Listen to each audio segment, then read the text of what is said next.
esta es una presentación que hice y seguramente hay muchos de los videos, y no sé si esto es algo muy importante, ¿no? Did you hear that?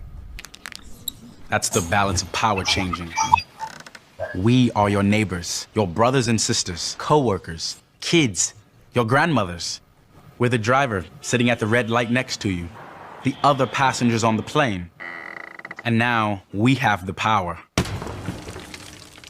It used to be Madison Avenue, census data, focus groups, secret shoppers.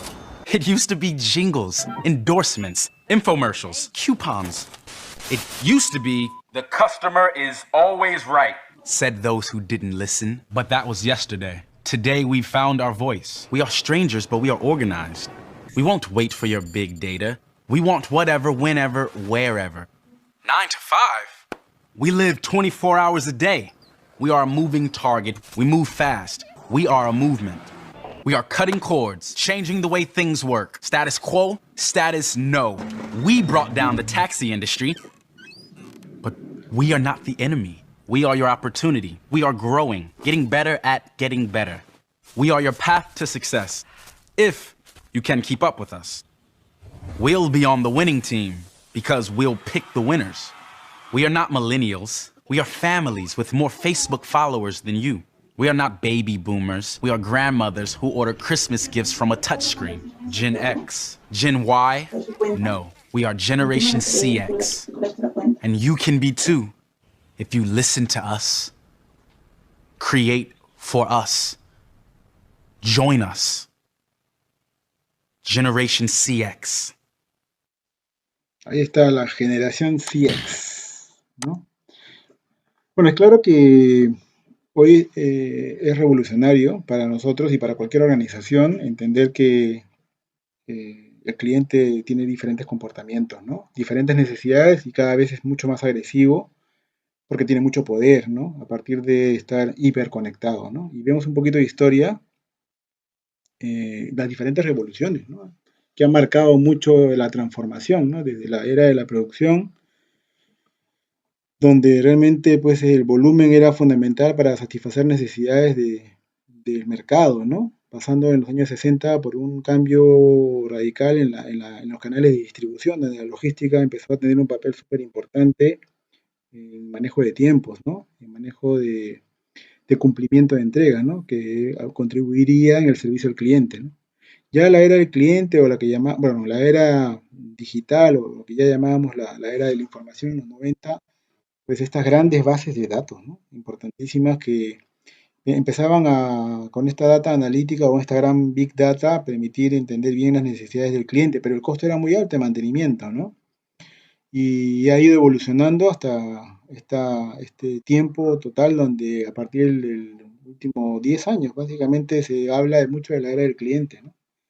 Ya muy orientado a un cliente hiperconectado, ¿no? Un cliente que está a la vanguardia, que pide muchísima información del mercado y de diferentes y de referentes, ¿no? Y siempre está activo, atento y compara diferentes servicios, ¿no? Para cubrir sus necesidades, ¿no? Tanto en bienes como en servicios que recibe las compañías en general. Y la evolución ha sido abrupta. ¿Qué se puede venir después?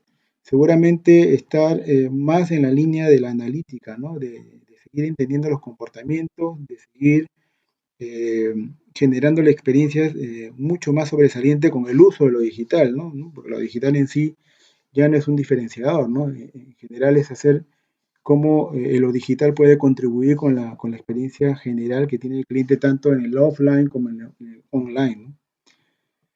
Y es claro que para nosotros, cuando hablamos de experiencia, se nos viene primero a la mente varios referentes, varias empresas referentes. Una de ellas es Disney, y Disney se ha comportado de una manera interesante, con un negocio súper millonario de hacer lo ordinario extraordinario, ¿no? Y este tema de generar emociones y venderte, ¿no? Día tras día o cada vez que vas a tu infancia, pues genera ingresos importantes y lo podemos ver ahí en el crecimiento, ¿no? Es un negocio millonario a partir de entender las emociones de los clientes y trabajar muy bien con cada una de esas emociones en el consumidor, ¿no? Y eso ha sido una clave de éxito, ¿no? De la misma manera Nike, ¿no? Que también tiene un revenue o importantes ingresos a partir de hacerte vivir que nada es imposible, ¿no? A partir de que tú puedes aportar mucho en tu salud, te vende este tipo de experiencia y esto contribuye también en las preferencias que tiene el consumidor, en el ingreso que obviamente considera que es relevante sobre las emociones que te da a ti, ¿no? Como deportista o como persona que busca realmente tener una experiencia de este tipo.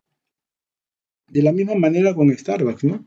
Y todos conocemos muy bien que el Starbucks desarrolló mucho el tema de las emociones a partir de establecer espacios donde te sientas cómodo en tu sala o espacio ideal, donde el café se convierte en un importante complemento, pero no es lo único relevante como atributo, ¿no? Sino realmente la experiencia general que tú vives sensorial, más que todo, ¿no? Y también se ve, se muestra que a partir de ese foco y esa visión y esa estrategia, pues el crecimiento en niveles de venta también ha sido muy importante, ¿no? ¿Y qué decir de Google? Que con una sola barrita ovalada puedes encontrar toda la información que te apetezca, ¿no? Y realmente no hay límite en ese sentido, ¿no? Y también se muestra un revenue interesante a lo largo del año porque trabaja sobre el conocimiento y la analítica del consumidor como tal a partir de lo que interactúa con la plataforma, ¿no? Y eso se ve en un retorno de inversión importante para Google. Y para los Apple lovers, ¿no? Sin lugar a dudas, un estilo de vida, ¿no? Con el uso de la tecnología, ¿no? Y eso ha marcado mucho una transformación en la mayoría de personas que están acompañando mucho el desarrollo tecnológico, ¿no? Entonces Google te vende realmente un estilo de vida con la tecnología, ¿no? Y es bien difícil, ¿no? Que hoy en día personas que estén con Google o con Apple, perdón, puedan pues retroceder a otras marcas, porque lo que viven como tal, el diseño y los beneficios o las diferentes aplicaciones que maneja, pues le hace mucho sentido y lo hace vivir una sensación de que está en un nivel superior realmente, ¿no? Y se traduce, ¿no? Como pueden ver ahí en el crecimiento de las ventas a partir del manejo de toda la venta de sus iPhones, ¿no? Un Netflix y un Disney Plus, ¿no? Dos grandes marcas que en esta pandemia han sido muy relevantes porque también han, han generado esa emoción de vivir a través de sus historias, de sus películas, la unión familiar en casa, ¿no? Y eso que buscan este tipo de marcas en los consumidores también genera este retorno a la inversión, este ingreso, este revenue importante de crecimiento, ¿no? Entonces son marcas muy potentes que ya encontraron realmente la piedra filosofal, ¿no? Del éxito empresarial a partir de gestionar la experiencia del cliente. Y están todas estas también, ¿no? Las que están en el modelo B2B, que hoy todavía hay mucho terreno que trabajar, ¿no? Estas empresas, el modelo B2B, las mineras, la de energía, la de industria, petrolera, realmente todavía tienen muchísimo que hacer a partir de trabajar a la interna de sus organizaciones, modelos tan sostenibles, tan robustos como los modelos B2C, ¿no? El entretenimiento, la banca, la aeronáutica y por decir alguno de estos, ¿no? Entonces ellos también quieren asegurar esas experiencias que tienen los clientes en los modelos B2C también en los modelos B2B. Entonces, ahí hay un trabajo muy fuerte aún por desarrollar y hay mucho dinero, inclusive, que podrían generar a partir de hacer mejor las cosas, trabajando en las emociones de los clientes y a la interna de su organización. No sé si tiene una consulta, pero aquí estamos para conversar y interactuar, así que no me gustaría solamente una ida, sino también pueden cualquier consulta hacerla porque es parte de lo que quiero compartirles, ¿no? Es claro que también la regla se cumple, ¿no? En la regla de Pareto, en la excelencia del servicio al cliente, ¿no? El 80% de los ingresos futuros de tu empresa o de la empresa va a provenir solamente del 20% de los clientes existentes. Entonces es muy importante entender quién es ese 20% para que tú te asegures realmente que le estás brindando la mejor experiencia y puedes calificarlo y clasificarlo versus el gran montón de clientes que puedes tener sin descuidar a los otros, pero un diferenciador, ¿no? Un cliente VIP. Entonces tienes que también tener esa visión como líder y estos datos numéricos que te ayudan a mirar realmente dónde está la carne de tu negocio, qué cosa tienes que hacer a partir de esos clientes que realmente te hacen la cifra mes a mes, ¿no? pero solamente uno de 10 empresas toma decisiones importantes de corte, de transformación, ¿no? Se arriesgan, ¿no? A este modelo, y todavía faltan muchas empresas que todavía siguen el paradigma y no salen del status quo, ¿no? Así que el tema de la experiencia como tal, casi un 70%, pues siempre se va a basar en cómo se va a sentir el cliente, ¿no? Porque parte mucho de la emoción. Y más del 80% de las empresas, según la encuesta que se hizo en Estados Unidos, realmente pagaría más por mejorar la experiencia a sus clientes, ¿no? Frente a la competencia y sacarle un gap diferenciador. Y si hablamos de empresas norteamericanas, justamente hay mucha madurez, ¿no? Y no solamente en las norteamericanas, ¿no? De querer contribuir más e invertir más, ¿no? Por la madurez que ven y por el impacto económico que ustedes acaban de ver en las marcas relevantes en términos de experiencia, en invertir más para asegurar una experiencia superior a sus clientes. Y también va de la mano con regiones como Asia o como regiones como Europa, ¿no? Entonces, Sudamérica todavía tiene muchísimo que seguir avanzando, ¿no? Porque pueden observar que en otras zonas y en otras regiones ya hay muchos años todavía de avance a nivel de madurez de experiencia del cliente. Correcto, Ale. Justo Sandra nos estaba consultando, te estaba haciendo una consulta. Dice, ¿tienes algún ejemplo de Customer Experience en empresas B2B? ¿Qué se está haciendo en la actualidad, no? Sí, También nos decía sí, que el modelo muchas veces hay que enfrentar los procesos estandarizados de compra, donde muchas veces deciden por el precio. sí, mira, a ver, es una muy buena pregunta porque yo vengo del modelo B2B, o sea, en realidad, bueno, es un mix, ¿ah? Schneider Electric es una compañía de tecnología y de gestión de la energía. B2B, porque le venden directo, perdón, B2B porque le vende a empresas que son intermediaciones, que no es el usuario final, y tiene pues 16 arquetipos que lo vamos a ver más adelante, y mucho de ese segmento de clientes de B2B trabajan a niveles de diferentes políticas, principalmente en las políticas, principalmente en la gestión de las operaciones logísticas, porque sus principales segmentos de este tipo de clientes de intermediación, que son, le llaman canales de distribución, su core era proyectos y gestión de inventarios, ¿no? Logística. Y es ahí donde la experiencia B2B se focalizaba mucho en atender ese tipo de core que ellos tenían. Y ahí hemos desarrollado entendiendo el arquetipo como tal, ¿no? Ya un poco más adelante te voy a explicar cómo se llamaban los clientes y qué particularidades tenían. Y por otro lado, también estaban los clientes B2C que tenía la compañía donde yo estaba, ¿no? Que eran directamente los usuarios, ¿no? Vamos a decir una mina, una, una empresa de energía, ¿no? Una Enel, por ejemplo, o una mina como Antamina, Cerro Verde, ¿no? Donde habían soluciones directas hacia el cliente, que era el usuario principal, en el área de mantenimiento, el área de planta, y ahí había un trabajo de gestión de proyectos muy fuerte. Y llegar a entender muy bien a este tipo de clientes se basaba mucho en entender bien su viaje, ¿no? Porque el viaje era totalmente diferente al de la intermediación, ¿no? Teníamos arquetipos con un viaje y arquetipos de este tipo con otro viaje. ¿Cuál era la clave del éxito aquí? Era que cada arquetipo tenía su Customer Journey, totalmente independiente. O sea, no había uno solo, habían 16 arquetipos, 16 Customer Journey, porque las necesidades eran totalmente diferentes.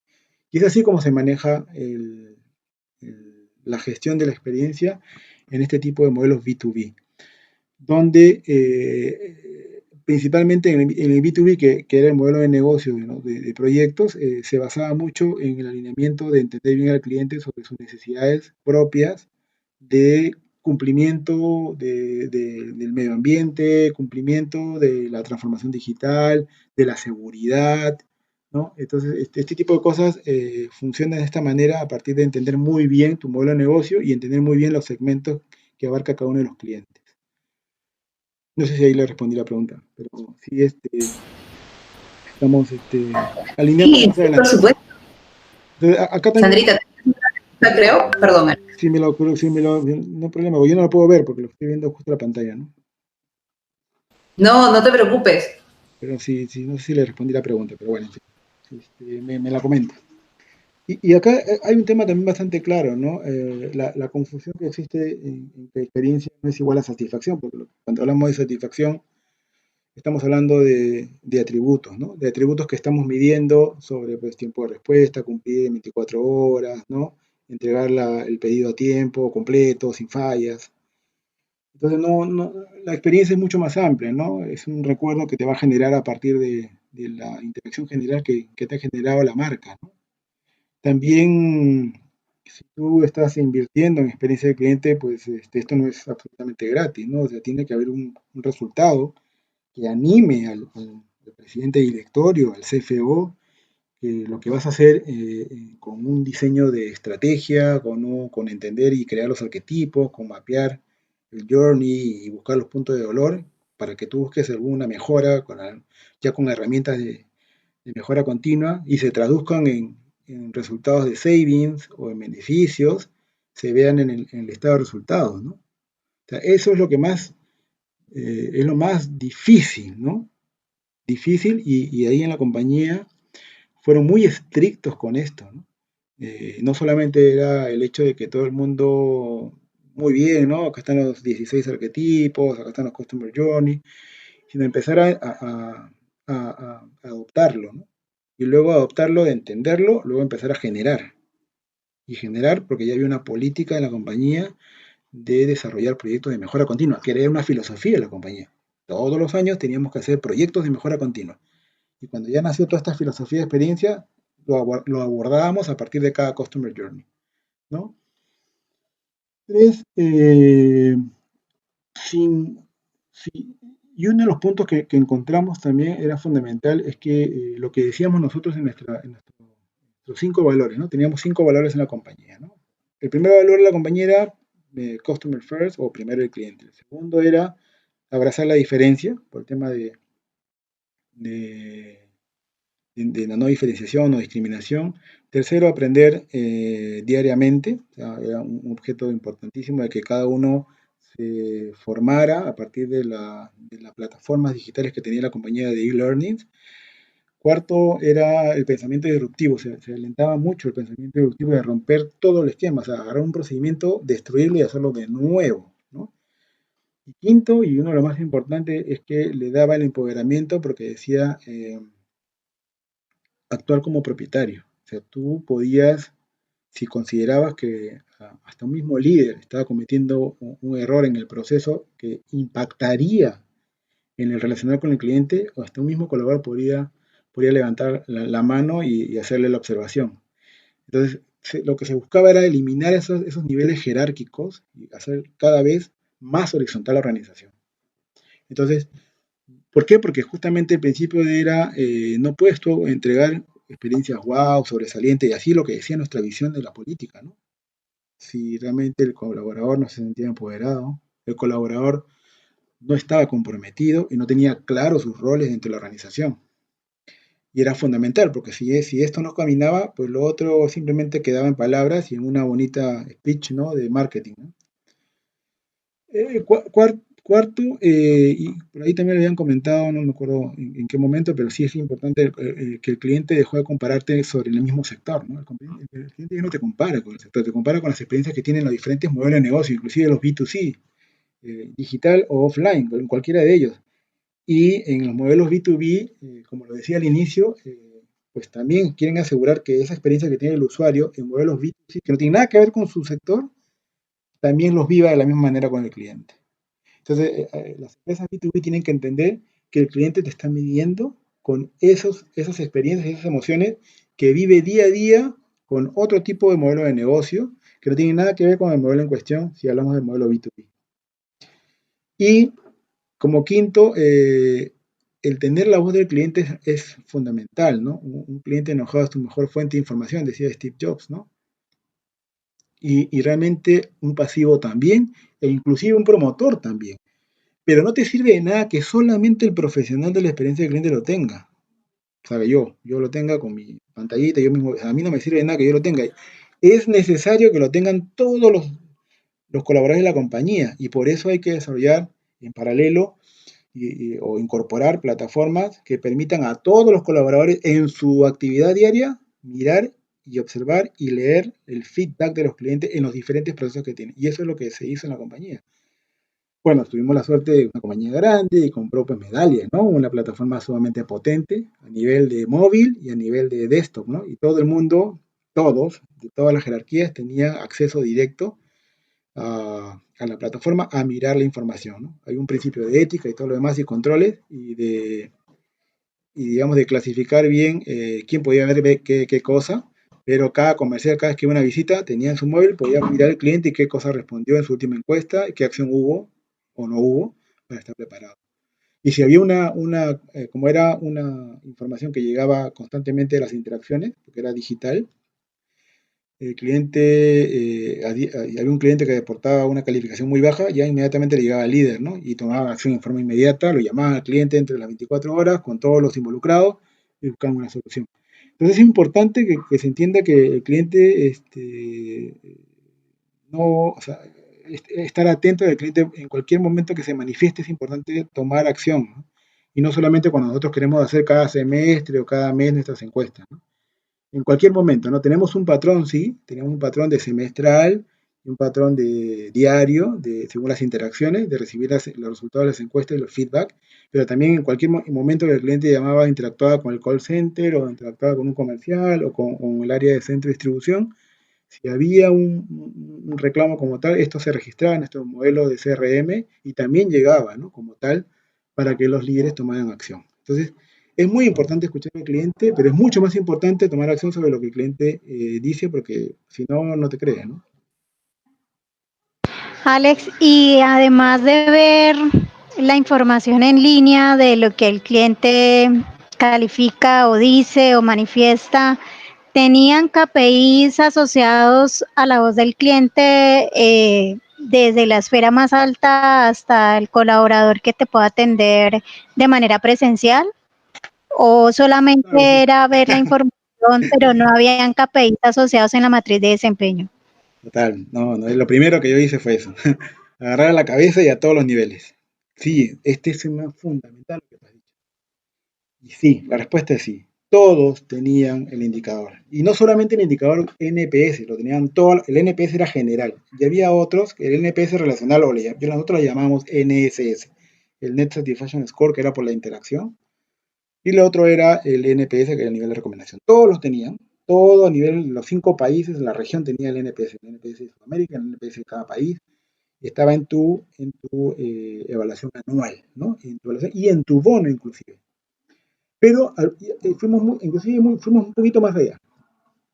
Ya dependiendo de los equipos, ya sea si había equipos para el área de canales, si había equipos para la industria, ya se acotaban los NPS, ¿no? El NPS del sector MMM, ya va ahí para todos estos señores. Para los canales de distribución, va para todos estos señores. Para los soportes transversales, ¿no? El back office, ¿no? Logística tenía de uno y de otro NPS de cada arquetipo. Había NPS por arquetipo. E inclusive fuimos más allá para ser más personalizado y exigir más a los equipos a que cumplan, porque era un trabajo de colaboración completa y no era únicamente de logística o de postventa o del call center o de los mismos gente de experiencia de cliente o calidad. Entonces sí, a todos en los bonos y en la evaluación anual tenían el NPS lo general y el NPS acotado al arquetipo en función a lo que manejaban. Sí, Gracias. sí. Bueno, y es claro que cuando hablamos de experiencia, pues hay muchas definiciones, ¿no? Finalmente, la que creo que nosotros más nos alineamos es ese recuerdo, ¿no? Que dicen, el recuerdo que se genera en la mente del consumidor, del comprador, ¿no? Que es generado a consecuencia de la relación que tiene con una marca en todo su paso con ella, ¿no? Y esto es algo que me parece muy valioso de la empresa ISO, que evalúa la cadena de valor de la experiencia del cliente de esta manera, ¿no? Donde la promesa de marca la concreta a través de las interacciones que el cliente tiene con ella, ¿no? Y lo que llamamos promesa de marca, ¿no? Estas interacciones justamente van a generar estas experiencias en los clientes, ¿no? Porque son los momentos de la verdad, ¿no? Y estas experiencias, sean buenas o malas, van a generar este verbatim, estas opiniones y este feedback de los clientes. Y estas opiniones de los clientes van a construir la imagen o la reputación de la misma marca, y la reputación e imagen de la misma marca va a determinar estas decisiones de compra futura que tendrán los clientes, ¿no? Las emociones, los recuerdos y lo que llamamos los economics o los retornos de la inversión.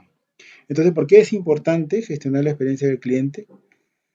Porque está claro que la emoción está generando este recuerdo, ¿no? Este recuerdo que tu vivencia, que tú has tenido con la marca en un momento determinado, que no es exactamente la misma que tú viviste, pero te genera ese recuerdo.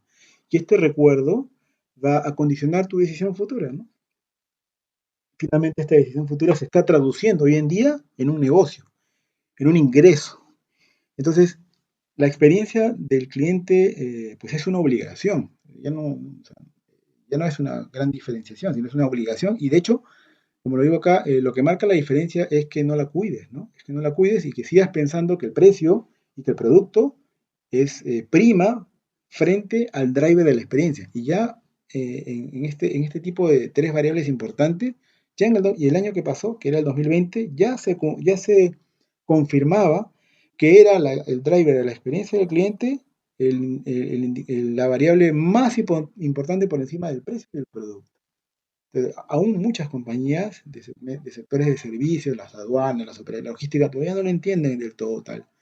Y tienen una gran oportunidad para seguir mejorando el crecimiento de su negocio y sostenibilidad de los mismos si empiezan a pensar de esta manera. Y sigue siendo importante gestionar la experiencia del cliente porque lo que va a hacer es fidelizarte, ¿no? Fidelizar a tus clientes, y van a ser tus embajadores, ¿no? Como tal. Lo vemos muchas veces en las marcas más representativas que muestro aquí, ¿no? Coca-Cola, Disney, Google, Facebook, Starbucks, en general. Y además va a generar ese market share, esa competitividad frente a tu competencia directa, ¿no? Y no directa también, ¿no? Incrementar tu participación de mercado, y eso por ende va a tener un incremento significativo, sustancial, ¿no? En las ventas, que es por lo cual muchas veces busca una organización seguir creciendo, ¿no? Con una rentabilidad adecuada, ¿no? Entonces, partiendo de esto, como una compañía como la que pude experimentar y yo pude hacer y realizar a lo largo de mi carrera, elaboró una estrategia, ¿no? Para generar una experiencia positiva, ¿no? Empezamos por esto, ¿no? Empezamos por poner al cliente en el centro. Y partía del hecho de que encontramos desde los descriptivos de cargo, ¿no? Los roles, el proceso de selección que no caminaba bien, ¿no? Empezamos a notar que encontrábamos profesionales que se incorporaban con una súper buena experiencia profesional, un background interesante en conocimiento, pero con habilidades de relacional clientes no muy buenos, ¿no? Y eso afectaba fuertemente el relacional y todas las decisiones y estrategias que venían justamente top-down, ¿no? Había muchos canales en general, pero cada uno trabajaba como un silo, ¿no?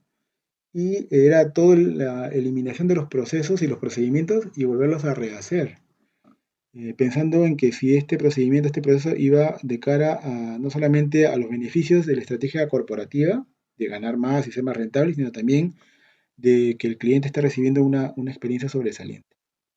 Entonces, poner al cliente en el centro fue uno de los puntos importantes como tal. Y luego, que era parte de la visión de la compañía, y luego ver cómo nosotros deberíamos empezar a abordar, ¿no? Las diferentes iniciativas, ¿no? Y hacernos un diferenciador. Si hacíamos, digamos, grandes cambios a partir de grandes procesos, teníamos que ser muy cuidadosos, ¿no? Muy cuidadosos de no entorpecer, digamos, la dinámica del negocio, porque teníamos tres grandes modelos de negocio. Había un modelo de negocio enfocado a solamente la venta de productos, y un modelo de negocio solamente a la generación de servicios, y otro modelo de negocio a la generación de soluciones o proyectos de gran envergadura, ¿no? Y teníamos que asegurar que cada una generaba un retorno importantísimo en términos de rentabilidad, unos menos que más. Ese era un punto importante. Y teníamos que asegurar que los equipos que estaban detrás de cada modelo de negocio tuvieran muy claro a qué arquetipos abordaba cada modelo de negocio. O sea, habían tres grandes modelos de negocio, había 16 arquetipos y teníamos que colocar adecuadamente en qué modelo de negocio cabían cada uno de los arquetipos, ¿no? Habían 5 que se acoplaban al modelo de negocio de productos, otros 10 al modelo de servicios y el resto al modelo de proyecto. Y eso era importante, ¿por qué? Porque lo que buscaba era el entendimiento de los equipos de saber quién era su cliente, ¿no? A quién estaban atendiendo como tal, y no podíamos distraerlos en general, teníamos que ser muy consecuentes y conscientes de a qué tipo de clientes abordaban cada uno de los modelos de negocio. ¿Con qué finalidad? Para entender muy bien qué tanto el colaborador estaba muy alineado con la visión de la compañía, porque lo que estábamos buscando era justamente generar una diferenciación y un nivel de madurez, sin abordarlos con una cantidad de iniciativas, ¿no? Porque era abrumadora, era las compañías grandes de este tipo no solamente tienen eh, programas de esta envergadura, sino también hay otros programas de eficiencia, por la parte financiera, de digital, de marketing, y realmente era increíble ver la cantidad de programas e iniciativas que había, y entonces uno tenía que dosificar. Entonces, ni mucho ni menos, y generar un equilibrio es lo que se busca para asegurar la madurez, porque tú la madurez la tienes que mirar y evaluar en función a si tienes la estrategia, si tienes las políticas, si tienes el equipo correcto, si tienes las plataformas adecuadas y los procesos alineados y bien comunicados.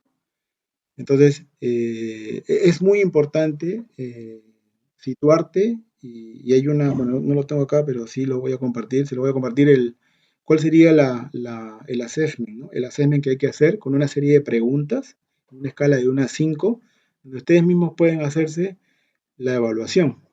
Es parte de lo que también yo hago cuando hago alguna consultoría, ¿no?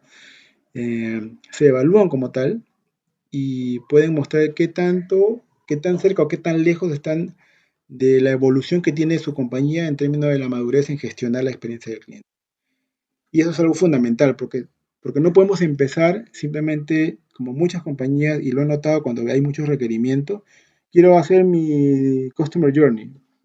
Oye, pero realmente, ¿cómo está tu nivel de madurez? Y no lo han hecho muchas veces. Entonces es muy importante hacer esto para saber cómo tú vas a desarrollar tu estrategia finalmente. Bien. ¿Y cómo llevas este arquetipo, digamos, a las áreas de la compañía que no tienen visibilidad real del cliente? ¿Eso es posible? Total, por supuesto. Acá te lo comento más adelante, pero te lo voy a comentar. Sí, cuando tú trabajas con el área de marketing y comercial, levantas toda la información en tu CRM, absolutamente toda. Cada contacto, o sea, hay clientes que son las cuentas, y cada cuenta puede tener hasta uno, como 20 o 50 contactos, ¿no? Entonces tú vas definiendo todos los contactos que están alineados con esa cuenta. Esa cuenta es un cliente, ¿no? Si lo ves desde los ojos de la compañía de manera jurídica. Y esa cuenta está ya clasificada por la gente comercial, por la gente de innovación y estrategia, y nosotros también, a qué segmento pertenece. Entonces, hay un trabajo previo anterior muy fuerte de levantamiento de información, y esa cuenta ya sabemos que tiene varios contactos, o de esos contactos sabemos que tiene una cuenta, esa cuenta sabemos para qué segmento pertenece, y ese segmento ya está alineado en los arquetipos que ya habíamos definido, porque hicimos los arquetipos y este arquetipo se llama tal e involucra todos estos segmentos. Entonces, cada cuenta en el CRM está asociado a un segmento y ese segmento está asociado a un arquetipo. Todos, la compañía, todo el mundo tenía acceso a la cuenta y saber qué segmento era y qué arquetipo era.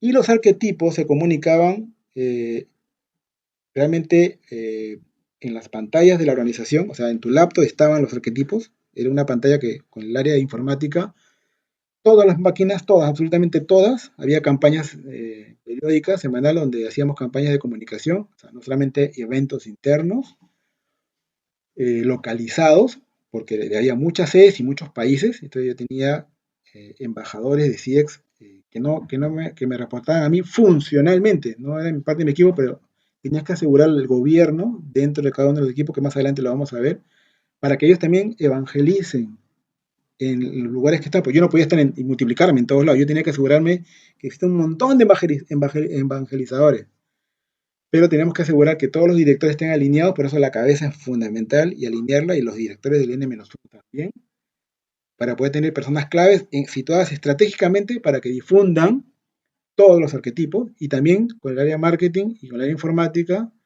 poníamos campañas en las pantallas, en las paredes había los arquetipos también para que en lugares donde había mayor eh, eh, circulación de colaboradores, ¿no?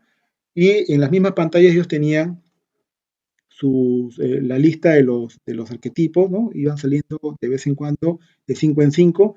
Y también hicimos una campaña, pues, bueno, toda la digital, pero hace 5 años, 6 años, imprimimos, ¿no? Imprimimos varios arquetipos en unas micas para que también los vean y sepan quiénes son, con los principales tips relevantes del arquetipo. Y fue una campaña muy fuerte que duró un año, ¿no? Todo el año inicial, ¿no? Para lograr concientizar a ellos y luego llevarlo al plano digital. O sea, ya pueden entrar al RP o pueden entrar al CRM y podían saber quién era quién, ¿no? Ah, este es un distribuidor, ah, ya se llama tal, ¿no? Ya les voy a explicar después cómo se llaman, ¿no? Ya los identificaban de esa manera. ¿Sí, sí me dejó entender? Sí, sí, gracias. Entonces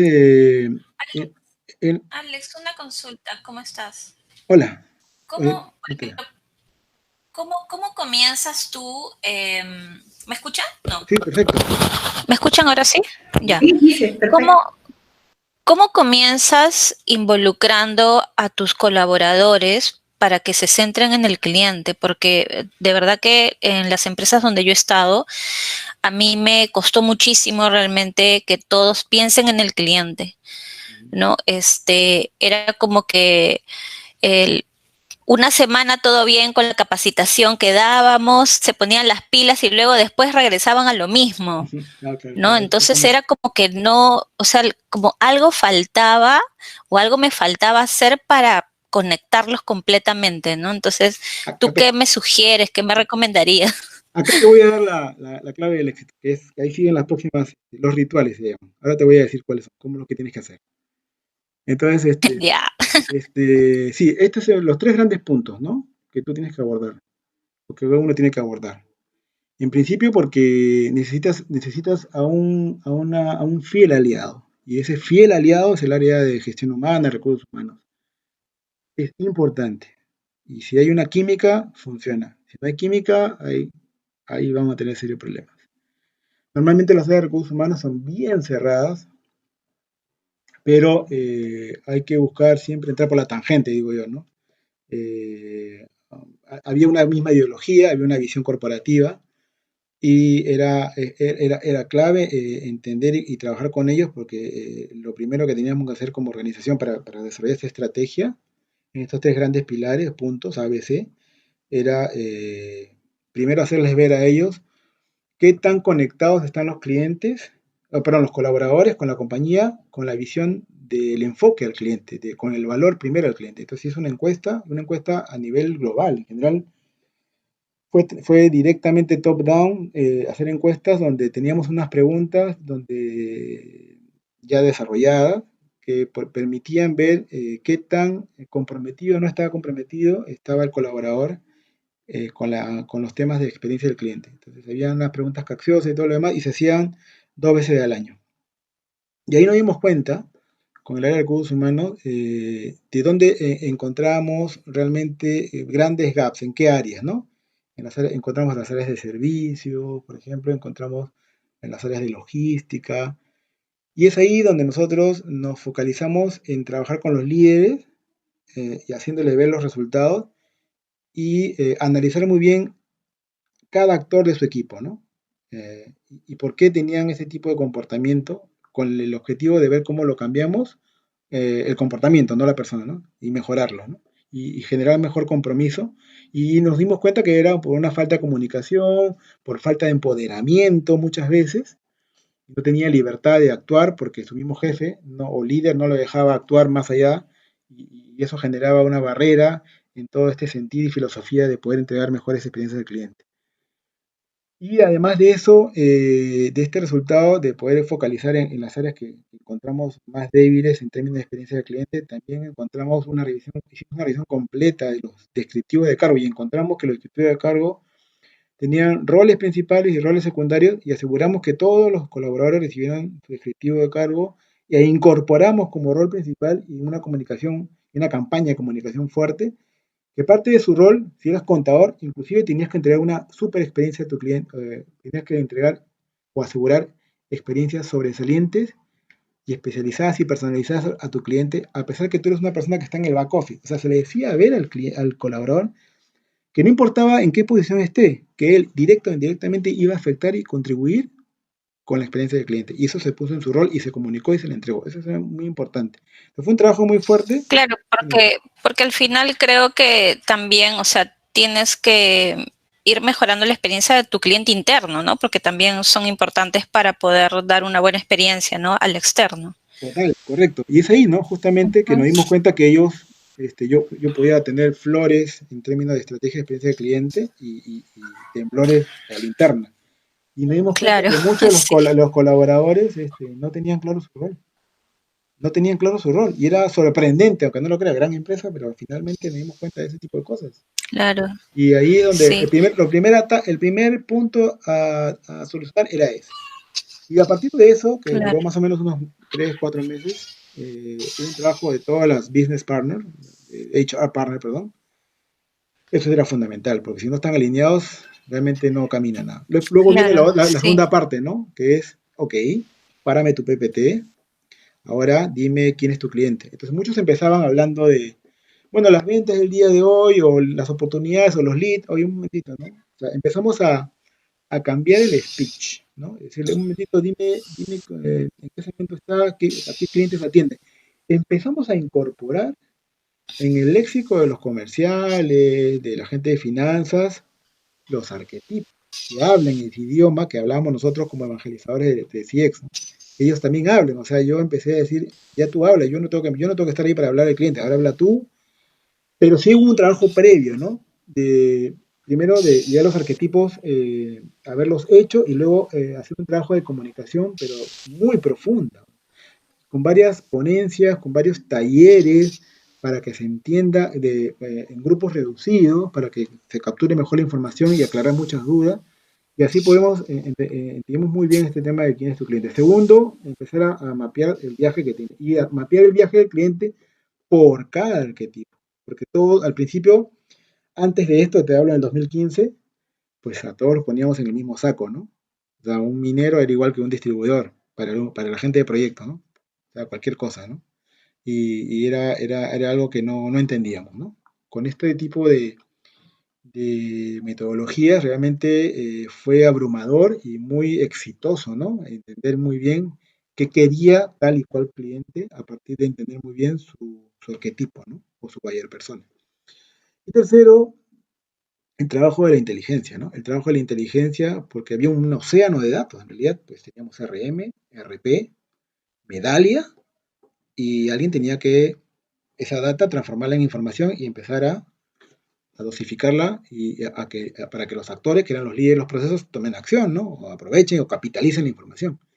Y eso también ayudó mucho con Medallia, ¿no? Medallia nos ayudó mucho, una plataforma muy potente.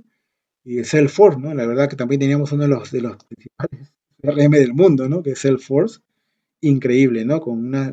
Hicimos unos programas estupendos de mirar evoluciones y comportamientos y también importantes insights, ¿no? En la parte técnica para la gente de marketing, los gerentes de productos, qué es lo que más preguntar al cliente en la parte técnica y sacar provecho de eso. Como también en Medallia encontrar la relevancia y la constancia de algo que le dolía al cliente constantemente, como por ejemplo la parte de los tiempos de entrega, ¿no? Y hacer algo con la gente de logística, ¿no? Con la gente de proyectos en general. Entonces, también tiene mucho que ver en esta estrategia la inteligencia, porque es lo que va a ser determinante en las decisiones y en las nuevas estrategias que tú definas en tu negocio, ya a visiones de 3 años, ¿no? Ya 4 o 5 años quedó muy, muy lejano, ¿no? Hay que hacer un trigger plan claro. a 3 años, ¿no? Básicamente. Claro, porque mira, yo te comento también porque, por ejemplo, lo que más valoraba mi cliente era justamente, ponte, el tiempo de entrega y la resolución a la primera llamada, ¿no? Entonces eran Así es. dos valores o atributos realmente que para nosotros, a partir de ahí que realizamos las encuestas y todo para saber realmente o sea, qué era lo que valoraba más nuestro cliente, empezar a tomar acción. ¿No? Porque si no, no sabíamos por dónde empezar, pero por ejemplo, nosotros estábamos haciendo, ahorita que te estoy escuchando, hacer tantos journeys de acuerdo a la segmentación de tus clientes, no lo hicimos así realmente, o sea, no solamente como que lo hicimos de acuerdo al canal de atención, ¿no? O sea, si era presencial o si era o por chat o por algún canal digital, ¿no? Pero estos son los tres Entonces, en grandes, función claro. a eso hicimos los journey, ¿no? Uh-huh. Sí, Pero sí, como tú dices, definitivamente creo que hubiese sido mejor hacerlo por cada segmento, porque no todos tienen la misma promesa de entrega, no todos valoran lo mismo, ¿no? exacto. Entonces, eso, bueno, podríamos cambiar. No, es que en realidad son estos tres grandes, tómalo así, ¿no? Estos tres grandes ABC de la experiencia, de cómo gestionarla, que son importantes y relevantes, pero sí, nos dimos cuenta de eso, ¿no? Que las motivaciones son diferentes, ¿no? Y cómo toma sus decisiones también son diferentes, a partir de lo que variables externas o internas que le afectan a ellos, también afectan justamente sus decisiones de compra y la interrelación con la marca. Y es ahí donde nos dimos cuenta que era muchísimo mejor hacerlo por cada segmento. Y bueno, Claro.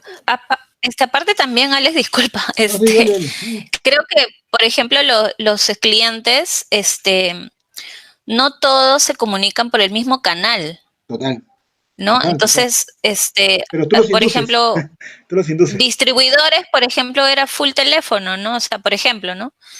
Pero de repente los de proyectos se comunicaban por WhatsApp o por correo.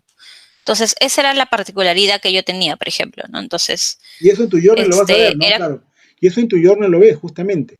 Porque es ahí donde Uh-huh, tú lo vas a ver en cada journal diferente, que el medio de comunicación es diferente al otro, y luego haces el blueprint, ¿no? Porque si es un punto de dolor, ya ahondas en el proceso más profundo y mejoras, pones un proyecto de mejora continua o cambias el claro. procedimiento.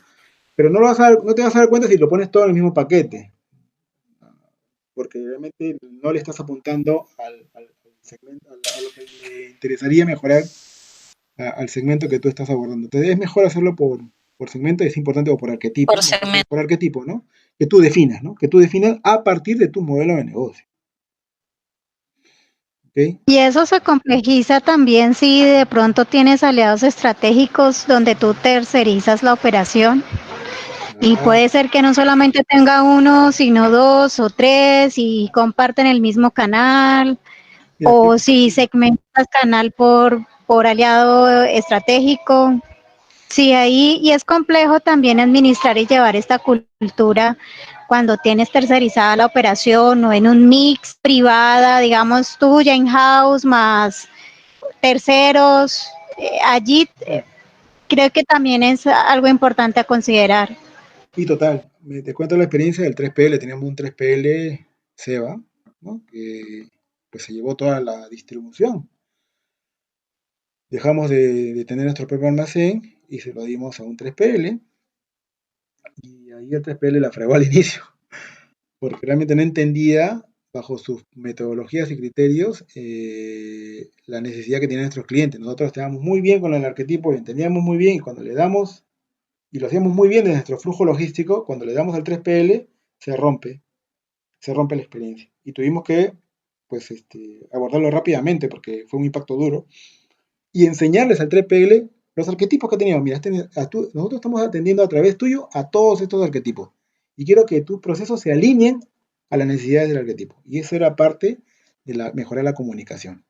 Definitivamente es relevante. En el caso de retail, en el caso de distribución, y en el caso de proyectos, bueno, normalmente no, pero habían proveedores atrás, por ejemplo, que te abastecían de el transporte, por ejemplo, ¿no? Que te ayudan mucho para las soluciones de minería o de energía, ¿no?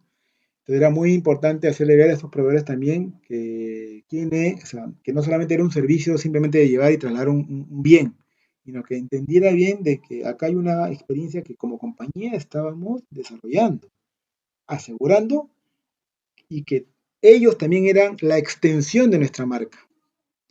Entonces, no tiene que ser, como tú dices, no tiene que cerrarse en el círculo solamente de la organización, sino tienes que llevarlo a los otros stakeholders, ¿no? Porque si no, tu promesa de marca falla. Y todo lo que tú estás haciendo acá, también te lo tienes que mostrar a tus proveedores antes, durante y después, ¿no? Básicamente. Por eso tener métodos de evaluación de estos aliados estratégicos es súper importante, que sepas tú si ellos sí están alineados y que la experiencia sea consistente en si lo atiende un aliado y también independiente de cualquier canal. Y es ahí donde tu área, Por eso tu el comprador, tema de la omnicanalidad. claro, ¿Cómo, Alex? por eso, omnicanalidad, pero tu comprador es clave para ti, porque viene a ser la extensión, viene a ser tu evangelizador. Ese comprador que tú tienes tiene que estar tan alineado contigo con este tema que él tiene que asegurar que eso se cumpla. No solamente generar su productividad, porque es lo que le piden, ¿no? Ahorros en la tercera cotización, 5%, 4%, 10%. Le tiene que asegurar esta metodología y que cale en todos los proveedores que él está consiguiendo para lograr no solamente el objetivo de entregar a tiempo, sin una penalidad, un proyecto, sino que tiene que asegurar que ese proveedor también esté alineado con la experiencia que la estrategia o la visión de tu compañía lo da. Él es clave y a él lo tienes que evangelizar y él tiene que asegurar que cumpla su proveedor, porque está encargado de los proveedores, ¿no? Bueno, entonces, bueno, aquí un poco para seguir avanzando con el tema de la experiencia del colaborador, estos aspectos eran muy relevantes porque trabajamos mucho en la encuesta que teníamos, estas caritas, ¿no? O sea, que le hagan esta carita, no esta calificación, ¿no? Y ahí pudimos encontrar muchas personas que, aunque no lo crean, habían respuestas como estoy totalmente solo por mente por el dinero. Había gente que respondía así realmente, ¿no? Y como que hay otra gente muy identificada de que se sentía parte de la empresa y que realmente pues sentía que contribuía. Y no era un problema y no teníamos que tomar ninguna acción contra los colaboradores, todo lo contrario, ¿no? Sino teníamos que trabajar con los líderes para ver por qué estaba pasando esto, ¿no? ¿Qué había sucedido para que él pueda sentirse de esa manera, ¿no? Y es un trabajo muy fuerte y relevante porque tener colaboradores que estén o que se sientan parte de la diferencia o que se sientan inspirados y que aman la compañía es clave para toda la estrategia de visión del cliente. Entonces, sí es importante, un indicador como el ENPS está incorporado también se incorporó en los bonos y en la evaluación anual de todos los líderes, de los líderes y del área de experiencia del cliente y recursos humanos, porque no es responsabilidad de recursos humanos únicamente, que un colaborador esté enfadado o no se sienta parte de, es responsabilidad del líder y de toda la organización. Por eso este indicador ENPS también estaba dentro de los bonos y dentro de la evaluación anual de los líderes, N-1, N-2 y el N, ¿no? Que era el líder. Entonces ahí es un trabajo muy fuerte. Alex, ¿qué opinas, por ejemplo, de incorporar estas evaluaciones de externos como Great Place to Work? Por ejemplo, ¿sirve, no sirve? ¿Te aporta? ¿Si realmente crees que es una medición objetiva? ¿Te ayuda realmente a medir el clima? ¿Sí lo ves como una herramienta útil? Es un complemento, ¿eh? Pero no es más de lo que significa la experiencia del colaborador. Es un Yo, complemento, ¿no? Básicamente. yo creo también porque, bueno, en una de las empresas donde estuve trabajando, pertenecía al Great World, pero realmente no era lo que reflejaba realmente el clima laboral, ¿no? Sí, sí. Entonces, muchas veces creo yo que es como que para tener un reconocimiento, no para la empresa, pero no era lo que realmente era el sentir, ¿no? Del Sí. colaborador, ¿no? Tienes Entonces, creo una que es un poco, de repente, muy manejable eso de repente los resultados. No sé realmente cómo lo miden ni nada de eso, pero quería comentar eso, ¿no? Sí, yo tengo porque no una, lo veo como algo muy acertado, creo. bueno, yo tengo una Yo creo amiga, que va ahí. yo tengo una Sí, amiga sí. directa, yo tengo una amiga directa que trabaja ahí. Y ya me expliqué, y sí, efectivamente tienes mucha razón. hay unos requisitos que se cumplen, hay cosas Sí. de forma que tienes que cumplir, pero es claro que es un complemento, pero no es realmente, o no te asegura realmente que tú estés generando una experiencia de colaborador de inicio a fin. O sea, no te abarca todo el proceso de selección, contratación, ingreso. No, trabaja mucho el tema de desarrollo, reconocimiento, principalmente. No te abarca todas las interacciones del Employee Journey Map. Ah, no, O pero sea yo que es más como para atraer, pues digamos, como talento a la organización, más no es un fiel reflejo, o sea, no nos podemos confiar. No, por eso que es importante la encuesta NPS, ¿no? La encuesta NPS, la Sí. encuesta NPS y la encuesta esto, al hacerlo, o sea, no creo que pasa acá en Sudamérica, pero que tengamos una compañía que realmente mida el NSS, la etapa de selección, la contratación, el ingreso, el onboarding, el desarrollo, no creo que nadie lo haga, ¿no? Y la verdad, esos son datos muy valiosos, ¿no? Para seguir mejorando y que contribuya inclusive al Blaze Play to Work, porque tiene que haber toda esta integración. El Blaze Play to Work es bueno en muchos aspectos de forma, digamos, de lineamientos legales muchas veces y de procedimientos, pero sí me faltaría algunos aspectos más que abordarían pues toda la experiencia que tiene un buen colaborador de inicio a fin, ¿no? Y no básicamente. mira que ahí yo tengo una experiencia vivida tanto con las implementaciones de ISO como estas Eso. evaluaciones de desempeño, ¿no? Porque lamentablemente en Latinoamérica, porque tengo un par de experiencias también en el viejo mundo, tenemos estos paradigmas de que también las empresas que tienen el estrellita, ¿no? El circulito de los ISOs o las que tienen el Great Place to Work también, no tienen ejecutado correctamente el clima laboral y por supuesto puede tener razón tanto la experiencia que tiene Gise como en lo que estamos comentando, pero creo que si vamos un poquito más allá, lo que necesitan las empresas es implementarlo correctamente, porque sí aporta, como tú dices, Alex, ¿no? Sí aporta, pero creo que no se está implementando para que se inyecte dentro de la cultura de la organización. Por eso es que no se siente, ¿no? No se ve y tenemos pues experiencias como la de Gise que dice, oye, yo he estado, pero como que no es, ¿no? Como que no lo siento una empresa que sea el mejor lugar para trabajar. Y el mismo paradigma o hecho también lo he visto en empresas en cuanto a las certificaciones ISO, ¿no? Por eso sí un poco el comparativo. Entonces dicen, oye, tiene la certificación, pero sí ciertas debilidades hay al interno. Entonces creo que ahí también echémosle un ojo o no perdamos de vista la parte de cómo se está implementando correctamente, qué es lo que faltaría complementar en todo caso para que sea sostenida esa calificación o esa nota que sacan en ese momento, ¿no? Porque yo traigo a colación lo primero como empezaste en la charla, que es, tiene que estar involucrado el directivo, ¿no? El directivo para que esto realmente cale en toda la organización y no sucedan pequeños eventos de momentos entusiastas, tal como decía Gise, ¿no? Y todo el mundo estamos eufóricos, pero es momentáneo.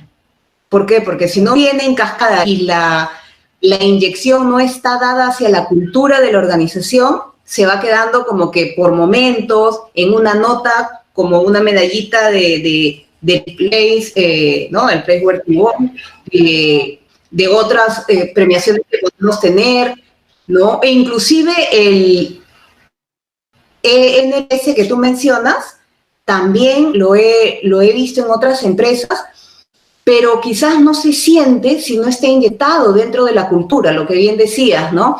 Quizás el jefe no está ejecutándolo correctamente o algún mando medio no está encadenando que ese proceso fluya correctamente hacia el resultado. Entonces, creo que si lo vemos un poquito más allá, vemos un tema de tiempo, ¿no? De ejecución, de tiempo de implementación, porque esto no se da pues ni en 1, ni en 3 meses, ni en un año.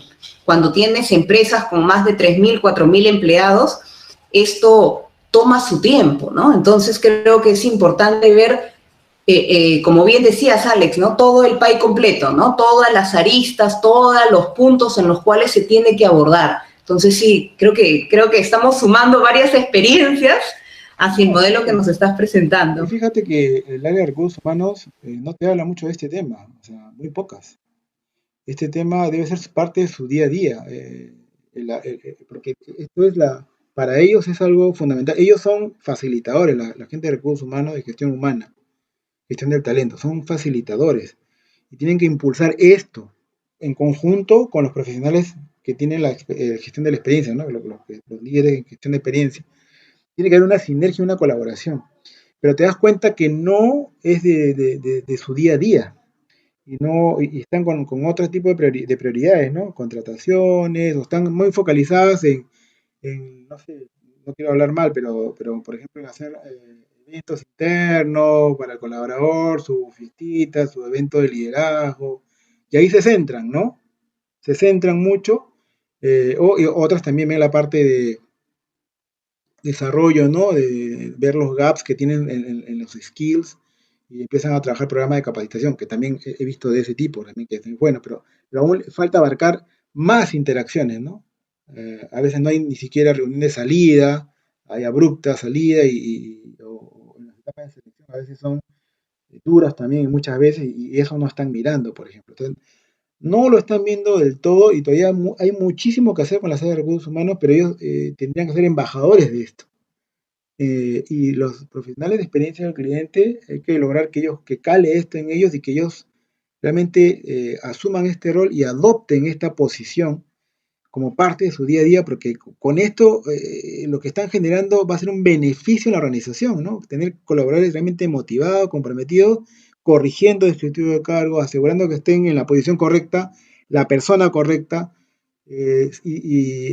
digamos, cubriendo las necesidades de formación en aspectos de habilidades blandas o relacionar con clientes que son relevantes más allá de la parte técnica o más allá de la parte de conocimiento o experiencia. Aún falta mucho. Nosotros aquí tenemos mucho pan que rebanar, se habla mucho de esto en las redes, pero realmente son pocas las empresas que están trabajando y abordando todo el ecosistema de inicio a fin. Y acá un poco a responder algunos factores claves de éxito, cómo me introduces la cultura, ¿no? Básicamente en el día a día de la agenda, ¿no? En los rituales, pero primero vamos a hablar un poco de los insights, que es un poco relevante de lo que les había dicho. Acá está una foto que tengo de cómo lo veía la gente o cómo la empresa veía al cliente en diferentes partes. Cada uno tenía su propio principio de criterio de cómo veía al cliente el área de marketing, el área de finanzas, contabilidad, recursos humanos. O sea, no lo veían como un todo, ¿no? Veían alguna parte de su necesidad, ¿no? Entonces, era importante asegurar que todos los colaboradores de la compañía, ahí están los arquetipos, ¿no? Ahí pueden ver los arquetipos. Se hicieron muchísimos talleres, ¿no? Para que y se le dio tareas a cada colaborador, o sea, yo no exponía, ellos exponían, yo los escogía, tú de tal área, con los diferentes líderes, ellos tenían que entender bien a qué se refería cada arquetipo, cuál era su necesidad y exponer a toda la organización, y lo hicimos varias veces, ¿no? Como parte de una dinámica y una campaña muy, muy, muy fuerte durante todo un año, ¿no? Y fue bastante interesante, ¿no? Y eso ayudó mucho a conocer muy bien al arquetipo y la realidad del programa se llamaba Persona, porque en realidad era una persona, era una persona porque le dimos un nombre, tenía un rostro, tenía una historia, ¿no? Tenía sus propios valores de cómo y sus propias necesidades como tal, y teníamos que introducirlo en el ADN de cada colaborador. Entonces, cada colaborador, dependiendo del departamento de proyectos, finanzas, ventas, logística, gerencia general, recursos humanos, todos adoptaron una posición de entender y adoptar en su ADN como parte de su razón de ser dentro de la compañía, ¿no? Entonces, estos arquetipos estaban distribuidos estratégicamente en toda la zona de las oficinas y también lo pusimos digitalmente inclusive. Y les entregamos también algunas cartillas pequeñas plastificadas para que no pierdan, o también pusimos en los calendarios, ¿no? Calendarios, los 12 clientes, principios y después otro calendario más con los nombres de los arquetipos. O sea, hicimos calendarios que estaban de oficina, de escritorio, y también podían ver a los clientes, ¿no? Cada mes y podían conocer bien sus necesidades. Intentamos una campaña con marketing muy fuerte conseguir, ¿no? En el mindset a los clientes. Ese es uno, ¿no? Yo creo que este videito, no sé si lo vieron, pero me resulta muy curioso porque a partir también de conocer y entender a los clientes puedes hacer cosas como esta, ¿no? Vamos a ponerla acá. Yo sé que no se escucha, pero vamos a ponerla.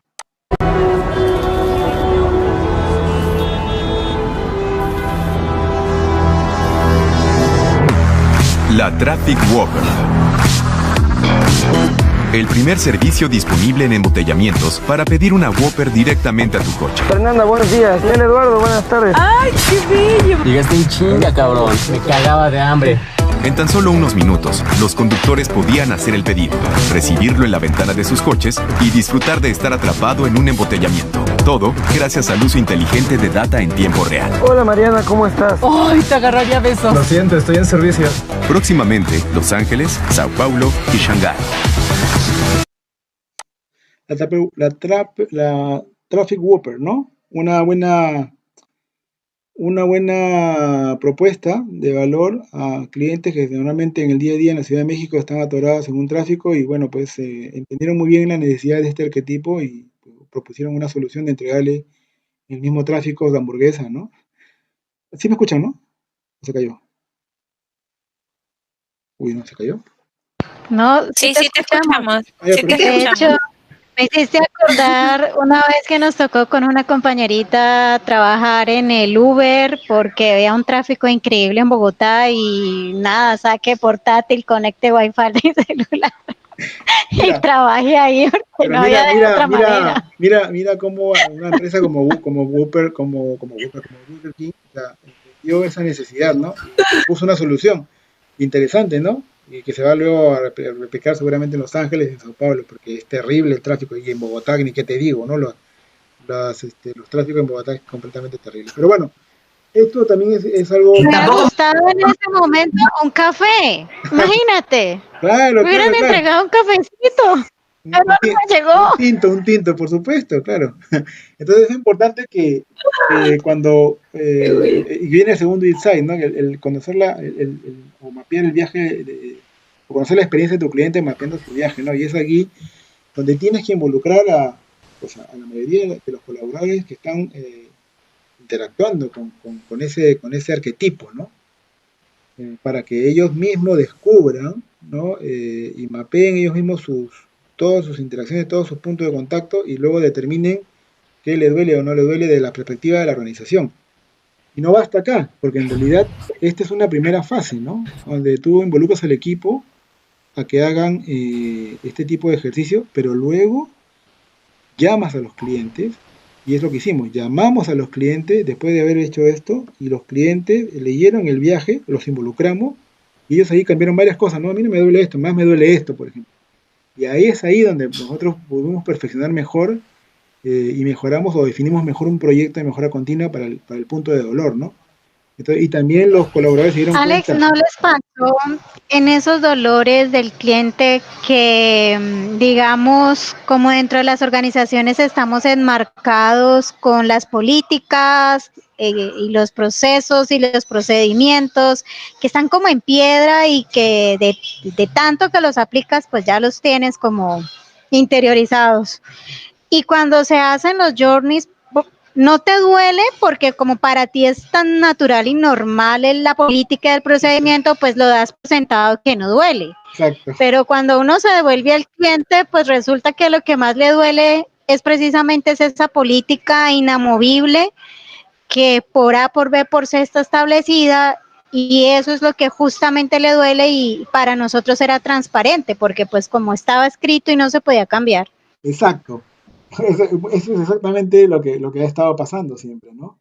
Y el involucrar a los clientes le da una perspectiva 360 fundamental, ¿no? Le da la vuelta, porque tú tienes que cerrar el journey con la validación del cliente, no con tu validación. Y muchas veces lo dejamos en esa primera etapa. Lo hacemos nosotros, a nuestro criterio, como tú bien lo decías, porque a nosotros lo sabemos el proceso, esto le duele, esto no le duele, lo que pensamos nosotros, y así lo dejamos. Y no llamamos al cliente para cerrar el loop sobre este mapeo. Pero qué poderoso. Tienes que llamar. Qué poderoso. Alex, pero ¿cómo hicieron ustedes para escoger el cliente? Porque yo creo que ese factor es clave, es a saber a quién vas a invitar de tu arquetipo. Pareto en O las sea, ventas. ¿a quiénes invitas para que tú evalúes? Porque pues no puedes hacer que todos te evalúen. Si es, por ejemplo, un modelo B2C, es muy complejo pues tener el feedback de todos. Y en un modelo B2B tal vez sea pues más Sí, fácil, más pero fácil. si igual tienes bastantes clientes sigue siendo complejo. ¿Cómo logras tú allí escoger el cliente En el modelo para el B2B, feedback? claro, el modelo B2B es mucho más fácil porque lo haces por dos paretos, ¿no? El número de cantidad de reclamaciones, o sea, o interacciones que tiene el cliente contigo en reclamos, casos, que los clientes que más interactúen, porque todo está registrado en el CRM, y las ventas. Entonces, el pareto de los dos y escoges dentro del 80% a los clientes y llamas a 5 o 10 clientes que realmente son relevantes a partir de la información que tú conseguiste de tu CRM y de tu facturación.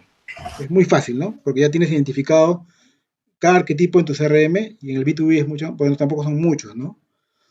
Pero puede haber hasta 3.000, yo tengo 5.000 contactos, pero en usuario final llamamos pues a 10 mineros, por ejemplo, y no son fáciles, ¿no? Y son los que más pesan, ¿no? O tienen diferentes interacciones en cotizaciones, en casos, en proyectos, y a ellos lo llamamos, le hacemos ver, y muchas veces lo hemos hecho digital, porque ya veníamos con lo digital desde el 2016 nosotros, hacíamos ya las reuniones por Planner o por Teams, y le mostrábamos y ellos nos daban el feedback, o muchas veces los invitábamos a una reunión dentro de un evento interno y les mostrábamos esto, o yo los visitaba, iba directamente a sitio y le mostraba el journey para que él nos diga si realmente era lo que estábamos pensando. En el B2C, sí, en el B2C puede ser más difuso, porque bueno, puede ser muchos clientes, pero podría ser el mismo ejercicio, ver si hay una relevancia o una lógica en Pareto de ver cuántas veces un cliente está comprando e interactuando contigo de repente, ¿no? Los clientes que más están interactuando con la marca, los que están mucho más interactuando con la marca.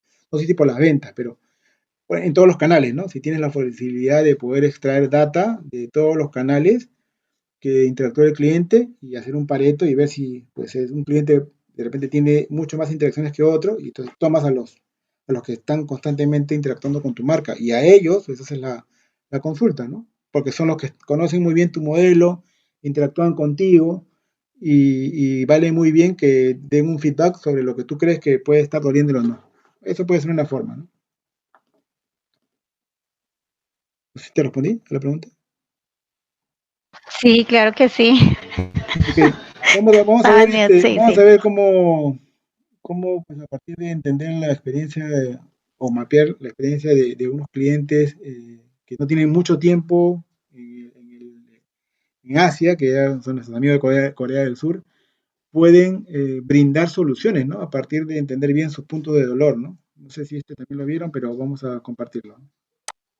South Korea is a unique market. Tesco has been evolving itself, adjusting to the local market. It even changed the name itself from Tesco to Home Plus. And at last, it grew to rank number 2 in Korea. But Tesco had to overcome one obstacle, a fewer number of stores compared to the number 1 company, Emart. Mission: could we become number 1 without increasing the number of stores? We made an in-depth study into Koreans once more. Koreans are the second most hardworking people in the world. For them, grocery shopping once a week is a dreaded task. So we decided to approach these busy and tired people. Idea: let the store come to the people. We created virtual stores, hoping to blend into people's everyday lives. Our first try was subway stations. Although virtual, the displays were exactly the same as actual stores, from the display to the merchandise. Only one thing was different: you use smartphones to shop. Scan the QR code with your phone and the product automatically lands in your online cart.